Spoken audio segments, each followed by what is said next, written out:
명절인데 많이 오셨네요. 역시 우리 일신교회 찬양대입니다. 우리 뜨겁게 박수 한번 부탁드리겠습니다. 감사합니다. 몇 분 하고 인사하겠습니다. 참 잘 오셨습니다. 우리 같이 인사하겠습니다. 우리 뒤에 분하고 인사하겠습니다. 믿음의 가정 되시기 바랍니다. 마지막으로 인사하겠습니다. 쓰임받는 가정 되시기 바랍니다. 우리 같이 인사하겠습니다.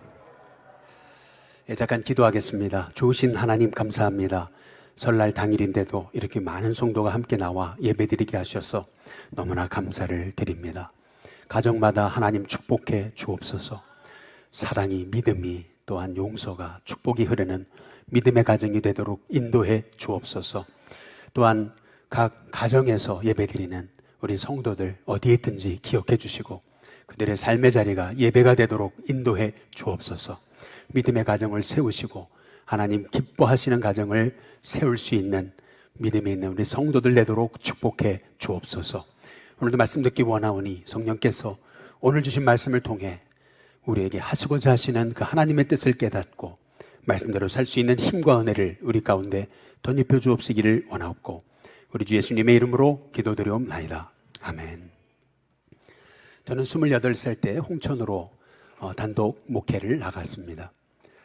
미혼인 청년 전도사로서 농촌에 이제 목회를 나간지라 저는 모든 게 생소했습니다. 특별히 저는 도시에서만 자랐고 농촌에 대해서는 하나도 모르는 사람이었는데 농촌교회를 가보니까 교회 관리부터 시작해서 모든 게 다 목회자 일이잖아요. 한 번은 LPG 가스에 조금 문제가 있어가지고 가서 건드리다가 잘못해서 호수가 빠졌습니다. 막 그냥 가스가 막 온 교육관 주변을 사로잡는데요. 죽는 줄 알았습니다. 갑자기 두려움이 몰려오면서 온몸이 얼어붙더라고요. 어떻게 해야 될지 모르겠더라고요. 순간 하나님께 기도할 때 하나님 힘 주셔가지고 다행히 호수를 연결하고 철사로 감아가지고 문제를 잘 넘길 수 있었습니다. 그리고 이제 저희 교회에 원로 장로님이 계셨는데 장로님께 전화를 드렸어요. 장로님 좀 오셔야 되겠다고. 장로님이 5분도 안 돼서 올라오셨습니다. 80이 다 되신 장로님인데 옆에서 이제 교회에 꾸준히 일을 할 때마다 참 제가 너무 놀란 게 있었습니다. 그것은 뭐냐면 80이 가까우신 장로님이신데 팔뚝이 저 청년의 팔뚝보다 더 청년의 팔뚝이었습니다. 이 장로님은 수도관 아니면 수도관, 또 보일러면 보일러, LPG 가스면 가스, 또 교회 관리면 관리, 전화 한 통이면은 새벽이고 낮이고 밤이고 할 것 없이 당장이고 달려오셔가지고 그렇게 교회 일을 자기 일처럼 여기시면서 섬겨주셨습니다. 이런 장로님이 계셨기 때문에 농촌에 대해서는 아무것도 몰랐던 전데 농촌에서도 참 은혜롭게 성공적으로 목회를 할 수 있었던 것이 아닌가라고 생각할 때마다 천국에 가신 우리 우장로님이 늘 생각이 나는 것입니다. 교회는 항상 이렇게 교회를 사랑하고 교회를 위해 헌신하는 하나님의 종이 있을 때 교회는 바로 세워지고 어려움에도 불구하고 오히려 교회가 잘 되는 역사가 일어나게 되는 거죠.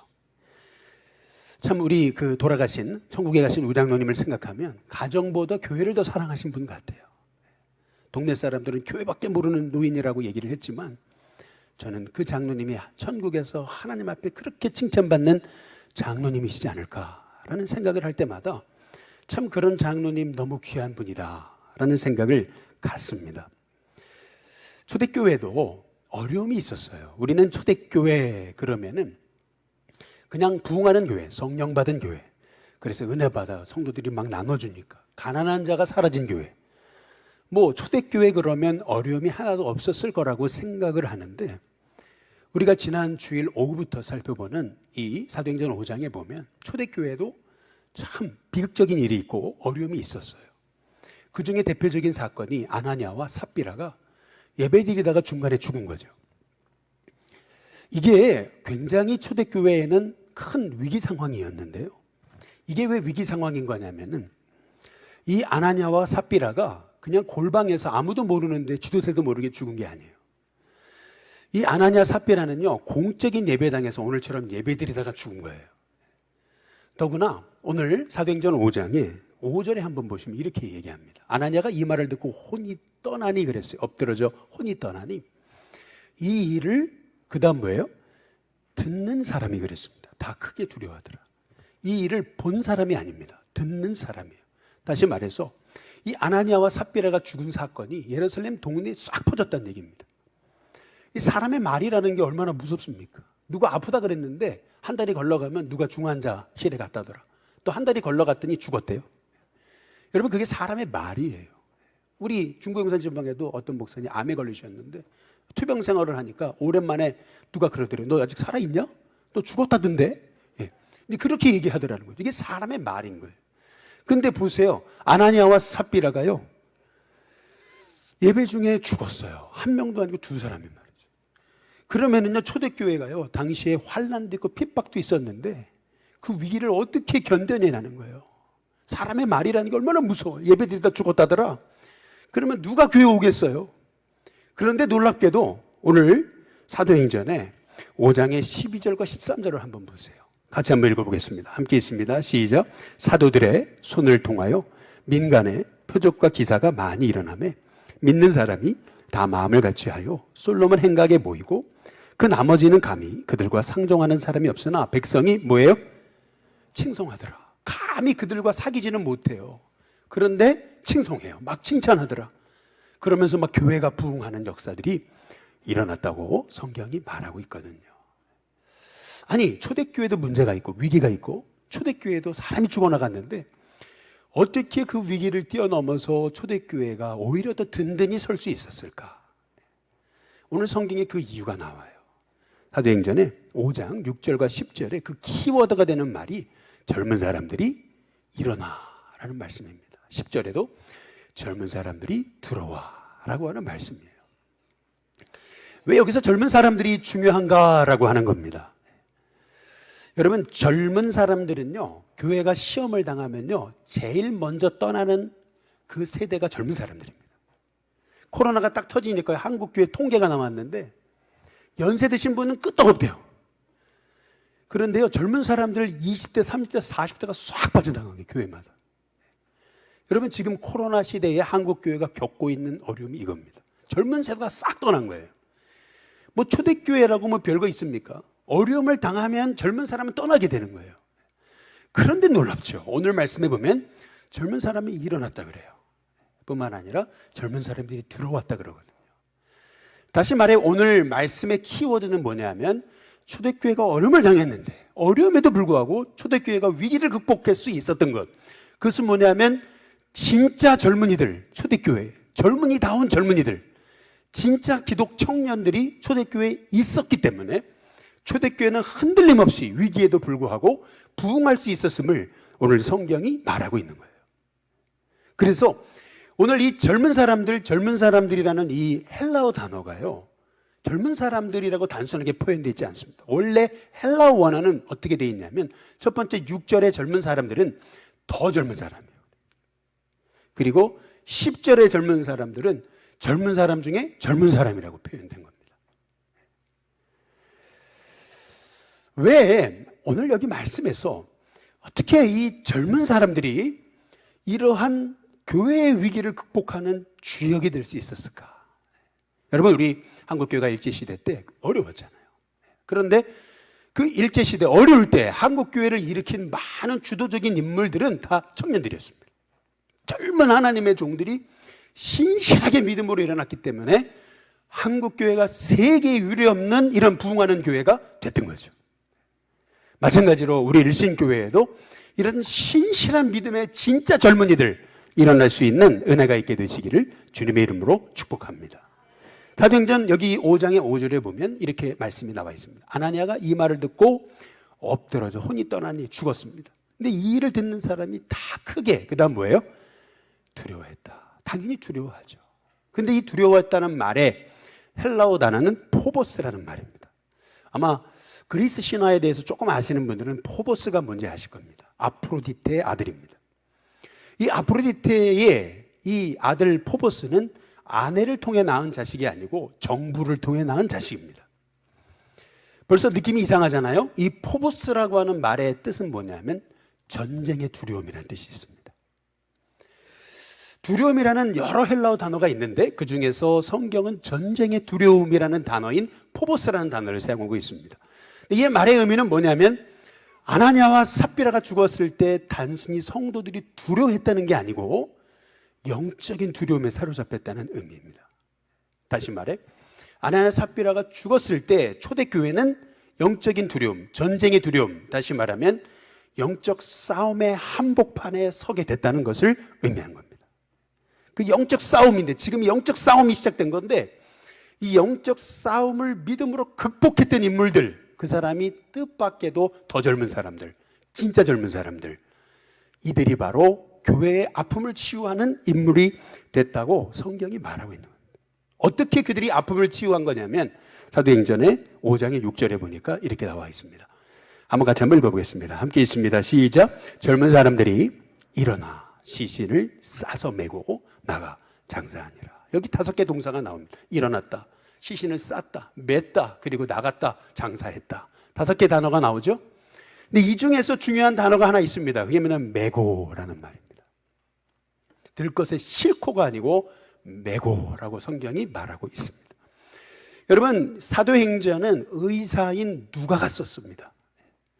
누가의 의사의 관점은 한 사람이 죽은 것도 그냥 단지 장사했다 이렇게 되는 게 아니고 어떻게 장사했는지 구체적으로 그는 이 아나니아가 죽었을 때 젊은 사람들이 일어나서 그 시신을 싸고 또 매가지고 직접 그리고 밖으로 나가서 장사를 치러줬다 이렇게 성경이 이 의사인 누가의 관점으로 구체적으로 기록해 놓고 있습니다. 그런데 여기서 중요한 단어는 메고라는 그러한 말인 거죠. 왜 메고라는 말이 중요한 거냐면은 아나니아는 그냥 죽은 게 아닙니다. 여러분 이상하지 않아요? 아나니아가 장례를 치렀는데 죽자마자 장례를 치렀어요. 아니 사람이 죽으면 뭐 3일장을 하든지 5일장을 해야 되는데 죽자마자 장례를 치렀어요. 빨리 해치워버렸어요. 여러분 이유가 뭘까요? 이 이유가 있습니다. 당시 유대에 예를 들면 국가의 반역자 아니면 배교자, 출교당한 사람, 범법자 이런 사람들은요 바로 장례를 치러버렸어요. 왜요? 저주받은 인생이라고 여기기 때문에. 다시 말해서 이 아나니아를 죽자마자 장례를 치러버린 이유는 뭐냐면 그의 시신은 부정하다고 여긴 겁니다. 그의 시신은 심판받은 시신이다. 그의 시신은 저주받은 시신이다 라고 여겼던 겁니다. 여러분 한번 잘 생각해 보십시오. 누가 전염병으로 죽었어요. 근데 누가 나서가지고 그 사람을 들것에 매가지고 장례를 치러주고 싶겠습니까? 나도 걸릴지 나도 그 전염병에 걸릴지 모른다는 두려움이 엄습해오지 않겠어요? 그런데 그럼에도 불구하고 여기 더 젊은 사람들, 그리고 진짜 젊은 사람들, 이 사람들이 아나니아의 시신을, 장례를 치렀던 것을 볼 수가 있는 거죠. 여러분 여기서 중요한 게 있습니다. 이게 너무나 복음에서 중요한 사실이에요. 그게 뭐냐면은 복음은 뭐냐? 여러분 율법은 뭐냐면은 정결한 사람이 부정한 걸 만지면은 정결한 사람도 부정해집니다. 대표적인 예가 나실인 삼손을 보면 알 수 있죠. 삼손이 가다가 죽은 시체를 만지잖아요. 주검을 만져요. 그때 이 나실인 삼손은 부정해진 거예요. 여러분 이게 율법입니다. 한 사람이 문둥병에 걸렸어요. 그러면은요 자기 사랑하는 자식이라도 사랑하는 부모님이라도 율법에 의하면 예루살렘 성 밖에 내쳐야 됩니다. 절대 같이 살면 안 돼요. 왜요? 그의 부정이 나한테 옮겨 붙을 수 있기 때문에. 이게 율법입니다. 그러나 복음은 뭐냐면은 정결한 사람이 부정한 사람을 만질 때 그 부정한 사람의 부정함이 정결한 사람에게 옮겨 붙는 게 아니고 정결한 사람이 부정한 사람을 만질 때 부정한 사람의 부정함이 치유되는 거예요. 그런 은혜가 우리 일신교회 가운데 있게 되시기를 주님의 이름으로 축복합니다. 그래서 혈루증 걸린 여인이요 늘 그 몸에 피 흘림이 있었잖아요. 그런데 그 여인이 예수님의 옷자락을 만졌을 때 혈루의 근원이 났어요. 근데 그때 예수님이 누가 내 옷에 손댔다 그러시거든요. 이제 그러니까 이 여인의 태도가 어떻게 되냐면 성경에 부들부들 떨었다는 거. 막 두려워했다 그랬습니다. 그 이유가 있어요. 부정한 사람은요 정결한 사람 만지면 안 돼요. 부정한 사람이 정결한 사람 만지면 돌로 쳐 죽여야 되는 겁니다. 그런데 놀랍죠? 예수님이 누가 내 옷에 손대었다 그러시니까 부들부들 떨죠? 근데 놀랍죠. 그 여인에게 이런 얘기를 하세요. 딸아, 내 믿음이 너를 구원하였으니 안심하라. 내 병에서 놓여 건강할지어다. 여러분, 이게 복음이에요. 죄가 가득한 곳에 복음이 있는 사람이 들어가면 죄가 사라지는 겁니다. 어둠이 가득한 곳에 복음이 있는 사람이 들어가면 어둠이 사라지는 거예요. 거짓이 가득한 곳에 복음이 들어간 사람이 있으면은 그 거짓이 가득한 곳에 거짓이 사라지는 거예요. 여러분, 이게 복음입니다. 그런데 복음이 없는 사람들은 죄 있는 곳에 들어가면 똑같이 물들어 버려요. 복음이 없는 사람들은 어둠이 있는 곳에 들어가면 더 어두워져요. 그러나 반면에 복음이 있는 사람들은, 그래서 요한복음 1장에 예수님이 참빛이라 그러셨잖아요. 어둠에 오셨어요. 그랬더니 어둠이 떠나가는 거예요. 여러분, 그 참빛이신 예수님이 저와 여러분 안에 있음을 믿으시기를 주님의 이름으로 축복합니다. 그래서요, 어떤 분들 그러죠. 오전에 장례 치르고 오후에 결혼식 가거든요. 우리는요. 제가 오전에 장례 치르고 오후에 결혼식 갔다 그랬더니 그래도 되네요. 여러분, 우리 그리스도인들은요, 오전에 장례 치르고요, 오후에 결혼식 가도 아무 문제 없습니다. 이게 복음인 거예요. 그러나 미신, 율법은 뭐냐면은 오전에 장례 치렀어요. 그러면 오후에는 결혼식 가면 안 돼요. 왜? 부정타니까. 여러분, 그러나 그렇지 않습니다.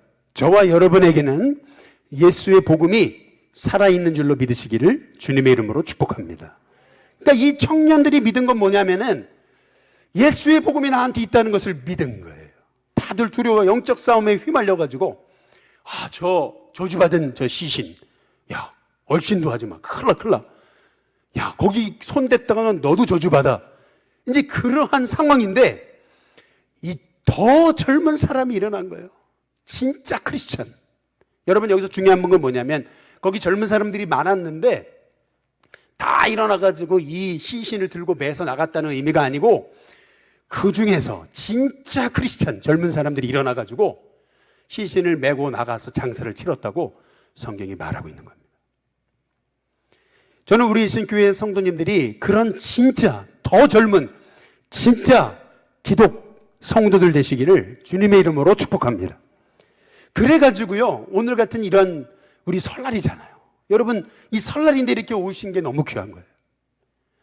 뿐만 아니라 우리가 설날인데도 우리가 점심을 먹잖아요. 그 이유가 뭐예요?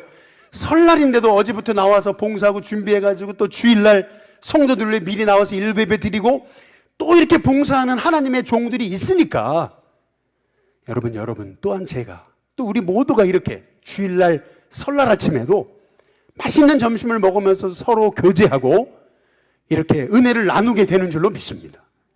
언제나 이렇게 복음을 위해서 헌신하는 믿음의 사람이 있어야 교회는 세워지는 거죠. 그 사람이야말로 더 크리스찬인 겁니다. 더 진짜 크리스찬인 거죠. 크리스찬 중에 크리스찬인 거죠. 그래서 오늘 사도행전 5장 7절에 보면 이렇게 얘기합니다. 3시간쯤 지나 이렇게 얘기합니다. 3시간쯤 지나 그의 아내가 이런 일을 알지 못하고 들어왔어요. 그러다 또 거짓말해가지고 삽비라가 성령을 속이고 그 자리에서 죽임을 당하죠. 그때 사도행전 5장 10절에 보니까 이렇게 말씀합니다.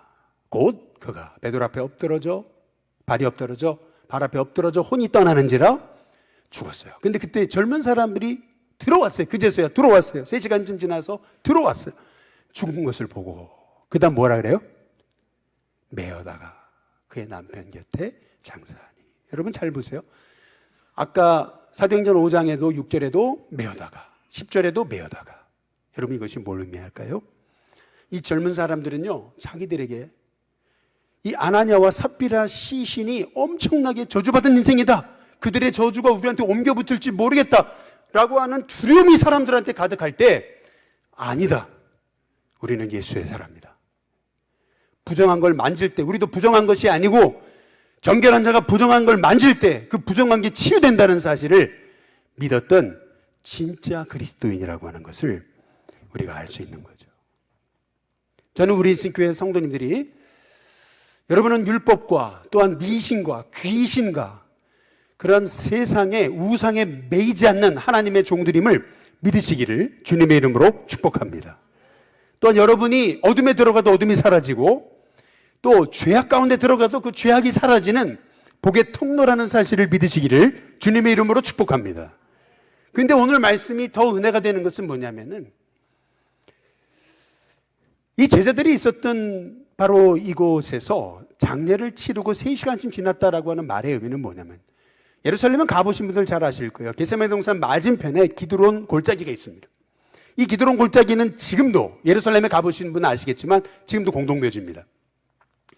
다시 말해서 제자들이 아나니아 시신을 장사하고 돌아올 시간이 3시간밖에 안 지났다는 얘기는 그들이 막 장례를 치르고 곧 왔다는 것을 의미하는 겁니다. 아무리 빨리 해도 3시간 동안에 장세를 치렀다는 것은 굉장히 애써서 했다는 얘기인데, 그리고 나서 오자마자 또 삽비라가 죽은 걸 보고 그거를 장사를 치러줬어요. 하루에 장례를 2번 치는 겁니다. 그럼에도 불구하고 이 젊은 사람 중에 젊은 사람들은 불평하지 않았습니다. 내가 왜 이런 일을 해야 되냐고, 이 굳은 일을 왜 우리가 해야 되는 거냐고 원망하지 않았습니다. 오히려 그들은 교회의 어려움을 자원해서 감당해내고 교회가 시험당하지 않도록 오히려 굳은 일은 앞장서서 감당해내는 진짜 젊은 사람들이었던 것을 볼 수가 있는 거죠. 저는 우리 신교회 성도님들의 가정이, 또 여러분의 자녀가 이런 진짜 젊은이 중에 젊은이인 성도가 될 수 있기를 주님의 이름으로 축복합니다. 여러분, 사람이 나이가 젊다고 젊은이가 아닙니다. 또 나이가 늙었다고 늙은이가 아닙니다. 젊은 생각을 가지고 젊은 삶을 살아갈 때 나이가 있어도 젊은이고, 늘 노인의 생각을 가지고 안 된다는 생각을 가지고 있다면 젊은이도 늙은인 겁니다. 오늘 여기 이 말씀을 통해서 우리가 알 수 있는 것은 뭐냐면은, 젊은 사람들이 일어나가지고 그 저주받았다고 하는 시신을 메어다가 장례를 치를 때 거기 그 자리에 이 젊은 사람들의 부모가 없었겠냐는 거예요. 있었겠죠. 그런데 그 부모는 젊은 사람들한테, 아이 그거 네 일 할 일이 아닌데, 야 그거 네 일 할 일 아니야, 젊은이들이 왜 그런 일을 해, 장례는 늙은이가 치르는 거야, 니들은 내버려 우리가 할게. 여러분, 그러지 않았다는 겁니다. 제가 어렸을 때도 기억합니다. 장례는 다 노인분들이 치렀어요. 장례식장 가면 다 노인분들이 그걸 다 감당을 했어요. 장례는 젊은 사람과 관계없는 일이라고 생각했습니다. 그러나 오늘 여기 말씀해 보면 초대교회는 거꾸로였습니다. 아나니아가 죽었을 때, 삽비라가 죽었을 때 그 일을 감당했던 사람은 더 젊은 사람들, 젊은이 중에 젊은이들이 그 교회의 문제를 수습했음을 오늘 성경이 말하고 있는 거죠. 여기서 알 수 있는 게 뭡니까? 그것은 뭐냐면, 이 젊은이들의 부모는 진짜 믿음의 사람이었던 걸 알 수가 있어요. 부모가 늘 복음의 삶을 살았기 때문에 자녀들도 이렇게 저주받은 이 시신조차도 만져도 우린 저주당하지 않는다. 왜? 내 안에 예수의 복음이 있으니까. 여러분, 그런 믿음이 있었기 때문에 이 젊은이들이 이렇게 두려움 없이 교회의 문제를 수습할 수 있었던 게 아닌가라고 하는 생각을 갖는 거죠. 결국 부모의 신앙은 자식의 신앙인 거예요. 저는 우리 일신교회 성도들의 가정이 이렇게 예수님의 십자가 복음이 살아있는, 대를 이어서 정말 주님을 위해서 구전이라는 것을 기쁨으로 여기는 주님의 복된 믿음의 가정이 될 수 있기를 주님의 이름으로 축복합니다. 제가 대학교 1학년 때 할아버지 돌아가셨어요. 저희 할아버지 장로님이셨습니다. 저희 가정의 장례, 할아버지 장례는 집에서 치렀습니다. 지금이야 아마 다 병원에서 하지만 서울에 사셨는데 집에서 장례를 치렀습니다. 그래서 입관 염을 하고 할 때 다 같이 했습니다. 집에 병풍 쳐놓고 그 안에 할아버지 계셨고 이쪽에서는 사람들을 조문을 받았습니다. 입관을 하는데, 이 염을 하는데 저는 그때 하나 아주 깊이 깨달은 게 있습니다. 그게 뭐냐면, 사람은 다 죽는다는 겁니다. 그렇구나, 사람은 다 죽는구나. 제가 아주 절실하게 그때 깨달았습니다. 또 하나 깨달은 건 뭐냐면은, 저희 할아버지는 평생 교회밖에 모르시는 장로님이셨는데 저는 시신이 두려울 줄 알았어요. 무서울 줄 알았어요. 시신이 옆에 있으면 잠을 못 잘 줄 알았어요. 근데 놀랍죠. 그 시신이 그렇게 아름다운 거예요. 할아버지 시신을 만지고 하는데도요, 두려움이 없었어요. 당장이라도 할아버지 그러면 일어나실 것 같았어요. 저는 그때 깨달은 게 있어요. 그게 뭐냐면 예수 안에 죽은 사람은요, 설사 그의 육신이 시신이 된다 하더라도 성경에 말씀하신 것처럼 죽은 것이 아니고 자는 겁니다. 하나님이 그러한 평안을 주시는 줄로 믿습니다. 한번 생각해 보세요. 여기 젊은 사람들이 아나니아의 시신, 삽비라의 시신을 옮겨가면서 무슨 생각을 했을까요? 난 저렇게 안 살지. 난 정말 믿음으로 살아야지. 그렇게 고백했지 않겠느냐는 거예요. 아니, 우리 같으면 야, 니들 그거 건드리면 안 돼. 큰일 나. 너 저주받아. 아유, 니들이 할 일 아니니까 우리가 할 테니까 다 저리가 저리가 이랬을 텐데 초대교회는 아니었어요. 젊은 사람들이 일어나 시신을 싸서 메고 나가서 장례를 치릅니다. 또 3시간쯤 지나 삽비라가 죽었는데 또 시신을 싸서 메고 나가 장례를 치렀습니다. 초대교회는요, 성도의 믿음이 살아있었습니다. 진짜 복음의 사람은 부정한 걸 건드려도 부정해지지 않는다라고 하는 믿음이 있었습니다. 율법을 뛰어넘었습니다. 진짜 복음으로 살았습니다. 저는 우리 일신교회 성도님들이 진짜 살아있는 이 복음의 능력, 정말 여러분의 삶을 하나님의 복으로 이끄시는 진짜 이 복음의 능력을 체험하고 그 복음의 삶이 여러분 가정 가운데 흘러가는 은혜가 있게 되시기를 주님의 이름으로 축복합니다. 부모는 자식이 좀 굳은 일 안 했으면 좋겠죠. 더구나 요즘에는 자식들이 하나 둘이니까 얼마나 귀해요. 그러니까요, 우리 자식들 오냐오냐 키우잖아요. 우리 자식이 뭐 흙 만지면 안 되는 줄 알고 큰일 나는 줄 알고 생각하는 거예요. 그러나 여러분, 우리 자녀가 잘 되려면요, 자녀가 흙 만져야 돼요. 자녀가 굳은 일을 해야 돼. 그래야 그 자녀들이 나중에 커서도요, 굳은 일이 뭔지를 알아요. 또 굳은 일 하는 사람을 이해할 수 있어요.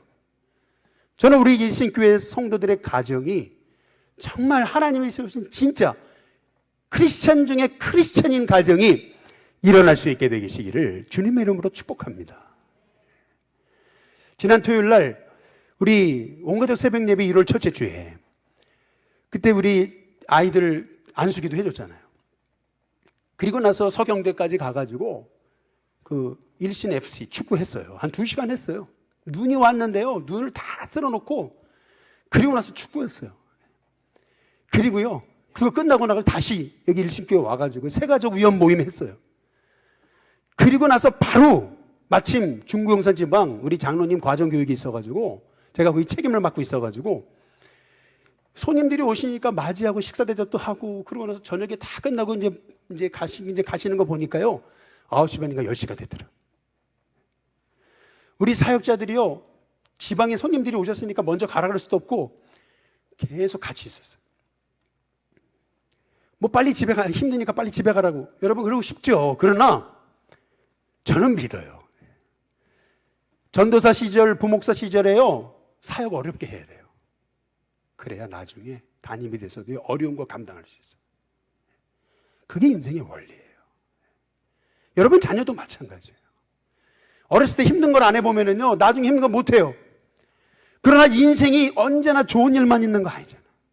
힘든 일 있잖아요. 근데 놀랍죠.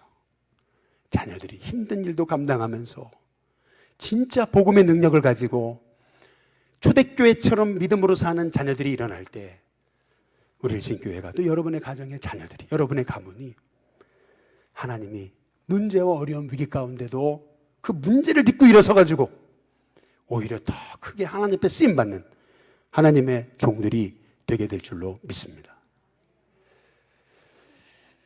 이혜령 씨의 젊음의 탄생이라는 책이 있어요. 그 책에 보면은 이혜령 씨가 그런 얘기를 하더라고요. 미래는 오는 게 아니고 만드는 거다. 미래는 오는 게, 내게 오는 게 아니고 미래는 내가 만들어가는 거다. 오늘 우리가 어떤 마음을 갖고 사느냐, 내가 어떤 정신을 갖고 사느냐, 그게 미래라는 거고, 오늘 꿈을 꾸는 것이 내 미래라는 거예요. 50년 전에 유럽에 처음 여행을 갔는데, 같이 유럽 친구들하고 같이 이렇게 여행을 갔어요. 그런데 이렇게 도시 넘어가는데, 시골인데도 유럽 친구들은 그냥 프리 패스트래. 그냥 가더래, 그냥. 그런데 자기는 딱 붙잡아 놓고서요, 뭐 어떨 때는 대낮인데도 떼학변 밑에서 3시간, 4시간 취조를 하더래. 코리아가 어디냐? 코리아가 어디냐고. 그러면서 막 취조를 하더래. 야, 이게 죄수도 아니고, 죄인도 아니고, 세워놓고서 그렇게 막 그냥 못 가게 그냥 거기다 세워놓고 별의별 걸 다 조사를 하더라는 거예요. 그래서 그때 그런 마음에 소원을 품었다는 거예요. 하나님, 우리나라가 정말 세계를 움직이는 나라가 되게 해달라고. 그리고 제가 노벨상 타가지고 저 사람들이 고개를 숙이는 인생이 되게 해달라고. 그리고 몇십 년 흘렀어요. 로마를 갔답니다. 로마를 갔는데 그 당시에도 물론 노벨상은 못 탔죠. 그런데 딱 이제 통과를 해야 되는데 그날도 딱 한국인만 딱 줄수를 서래요. 한국인만 일렬로 줄 서라고. 아이 또 취조하나 보다. 이런 생각을 했는데 그게 아니고요. 한국인은요 다 프리 패스트래요. 한국인이 다 지나가시라고. 그리고 옆에 보니까요 중동의 이슬람 사람들이요 3-4시간씩 취조를 당하고 있더래요. 그때 깨달은 게 있더라는 거예요. 그게 뭐냐면 그동안 우리나라 백성들이 성실하게 신실하게 살아온 결과가 헛된 게 아니구나. 그렇지 않아요? 미래는 오는 게 아니고 만들어가는 거라는 겁니다. 초대교회도 위기가 있었습니다. 어려움이 있었습니다.